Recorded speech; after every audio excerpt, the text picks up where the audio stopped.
Some people live so lavishly, even without kids. It's tough to make a living, especially when you're not even having kids. I want a child too.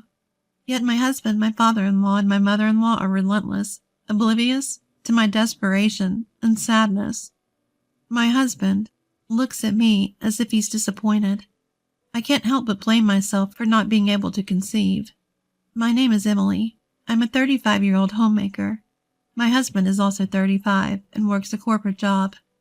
We've been married for 5 years and have been unable to have kids.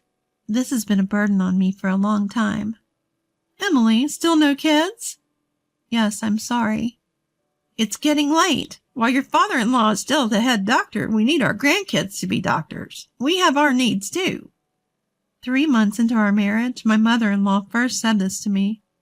Ever since her words became routine, and I've been stressing and blaming myself.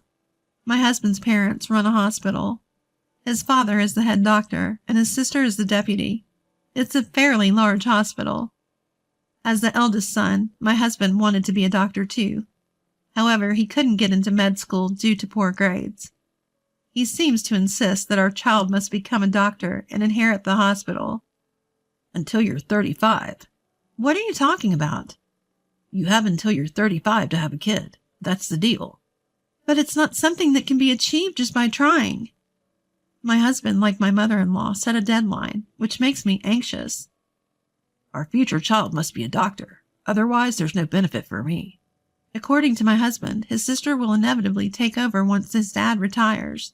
Then our child will become a doctor and take the seat of the third-generation head doctor. That's the plan. Truth is, his sister has a daughter in middle school who excels in studies and dreams of becoming a doctor like her mom. My father-in-law adores her. So there's already a candidate to inherit the hospital. Although it's not like there's no successors, my husband seems to have different thoughts. If this continues, his sister will become the second-generation head doctor, but he cannot stand the thought of letting her daughter inherit after that. And agreeing with him is my mother-in-law. She adores my husband and feels sorry that he couldn't become a doctor. That's why she keeps nagging me to have a child soon. He couldn't become a doctor due to his lack of aptitude. Holding on to that dream for their grandchild seems misguided. Amid these conflicting intentions, I ended up being suspected of infertility 2 years into our marriage and had to see a specialist. Since my father-in-law's hospital didn't offer the service, my sister-in-law introduced me to a friend who's a doctor. Upon returning from my first consultation, my mother-in-law immediately called. "What's the issue? Do you have some sort of defect?" I was stunned by her bluntness, but reminded myself that she's always straightforward, and answered, "No, they didn't say it was a flaw, but stress could be a factor. They recommend taking it easy."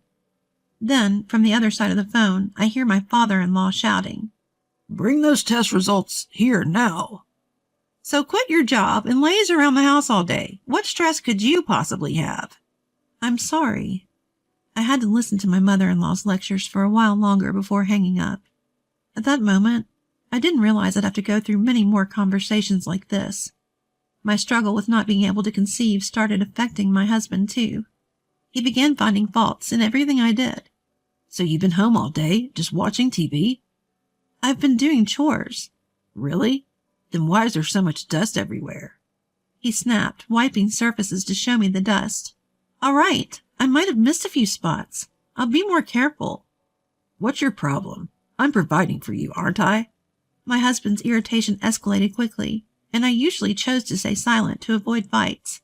Then he leaned in and said, "Just hurry up and have a baby," before storming off. Life at home was growing more and more strained. While facing the ongoing pressure to have children from my husband and mother-in-law, I started wondering if the problem might actually be with him. Not that I was suspicious, but if I'm healthy, it's reasonable to consider whether he might be the issue. However, both he and my mother-in-law dismissed the idea outright. One day, I mustered the courage to discuss it with him. "Don't you think we should get checked? I don't seem to have any issues. What about you?" "What are you implying? That I'm the reason we can't have kids?" "I'm not accusing you of anything. But if it's an issue, we need to treat it, right?" "You're joking. There's no way I'm the problem." He stormed off, furious. I tried bringing it up in different ways, asking him to consider testing. But he was stuck on blaming me. I couldn't push it further, and the problem remained unresolved. Then, a shocking event unfolded. I found out my husband was cheating. He was coming home late every day, looking uneasy and restless. I had suspicions, but didn't plan on gathering evidence. At that point, love might have already been missing from our relationship. One day my husband and I visited his parents' house. As always, I felt overwhelmed by my mother-in-law's nagging about having kids and my father-in-law's comments suggesting we should check for fertility issues. Then, my husband dropped a bombshell. You know, I might have a kid with someone else. If that happens, I won't need you. His mother chimed in. At this point, I don't care who has David's child. Anyone will do.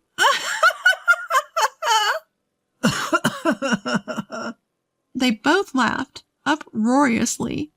I felt my patience nearing its end. Time passed aimlessly as my husband continued his affairs with his mother's approval. Then I got a message from my sister-in-law saying she was in the area. We met up at a local cafe, and she had surprising advice for me. Emily, why not go back to work? I'd love to, but you know they'd be against it. You haven't been able to have kids even as a homemaker. Plus, you have a nursing degree, so why not use it? I always found great fulfillment in my work as a nurse. My sister-in-law had watched me suffer quietly and said that enough was enough with my in-laws. You're becoming their stress ball, she said, pushing me to talk to my husband about returning to my nursing job. However, he flat out refused. What if you get pregnant? You'll just quit, causing trouble for everyone, he argued, making it sound like my only job was to bear children. I snapped back. What about you? You haven't even checked if you're the issue, blaming everything on me. Shut up. It's all your fault. 5 years into the marriage, my love for my husband had utterly evaporated. When we got divorced, my mother-in-law said, You wasted 5 years of our lives. You couldn't even give us a grandchild. I stood my ground. Are you sure it's all my fault? David never took any tests. I looked her straight in the eye and declared, I will have a child. 2 years have passed since then. I returned to my nursing career and threw myself into my work to forget those painful 5 years of marriage. I'm currently working at a specialized clinic for women with fertility issues, the very same place my sister-in-law introduced me to when I was married. I currently work at a fertility clinic, the same one my sister-in-law introduced me to when I was struggling with fertility. Life had finally settled down, and I decided to catch up with my high school friends via email. I had a friend returning from overseas work in New York, so we all agreed to meet up. I wasn't exactly free to move around, but neither were my friends, so I took the lead in planning a get-together that wouldn't be a burden for anyone. Thanks to my supportive family, I managed to make it to the restaurant we agreed upon, despite the busy preparations. In a private room at the restaurant, we all had a great time catching up and reminiscing. After a while, I excused myself saying, I'll be right back, and left the room. The restaurant was bustling, filled with lively conversations. Among the chatter, it was easy to pick out a familiar voice. Long time no see, I said, approaching a table for 7. All eyes at the table turned toward me. Among them was a face that couldn't hide its surprise. What are you doing here? My ex-husband David looked at the twins I was holding, and his face turned to one of shock. His parents, sitting across from him, were equally shocked. Yes, I had remarried after divorcing David, and was now a mother of twins. What's the meaning of this? Interrupting our meal? How rude! My former sister-in-law, sitting next to my former mother-in-law, continued eating as if nothing had happened. I told you during the divorce, didn't I? I wanted to show you my adorable babies. Did you now? Don't play dumb. I was bullied for being the wife who couldn't get pregnant by both David and you. That's a baseless accusation. Really? You said it was my fault. You said it was all my fault for not being able to have kids. Yet you never even got yourself tested. David averted his eyes and clenched his fists on the table. And you threatened to have a child with someone else. Your mother even said it didn't matter who gave birth, remember?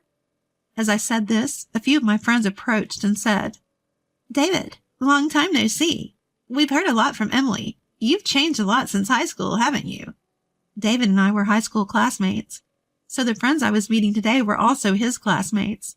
The ones looking stunned were a modest-looking woman sitting next to my ex-husband, and people who seemed to be his parents.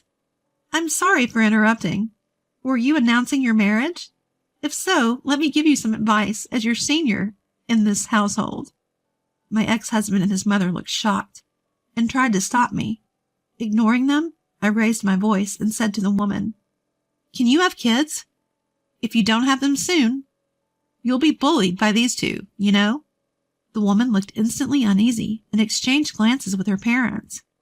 Then my former sister-in-law, who had been quietly eating, spoke up. "If you're worried, you should back out. What she said is true.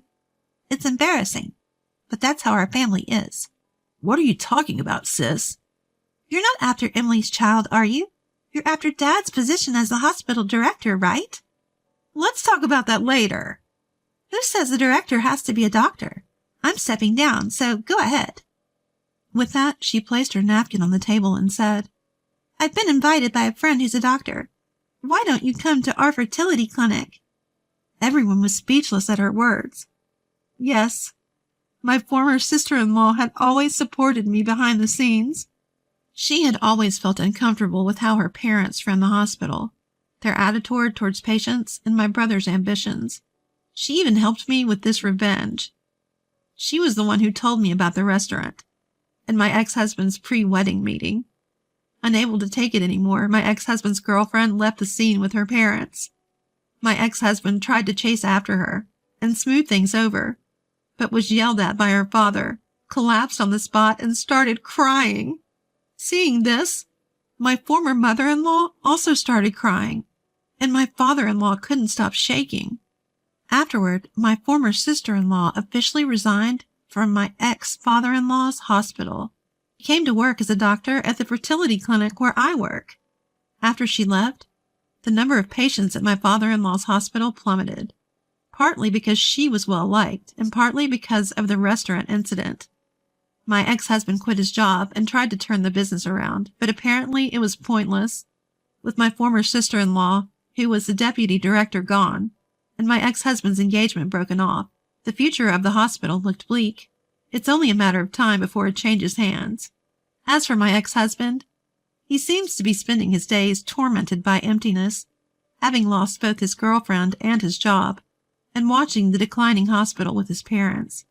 As for me, I'm living the happiest life, busy with my twin babies, and still able to work in my calling as a nurse, alongside my husband, who's also a nurse.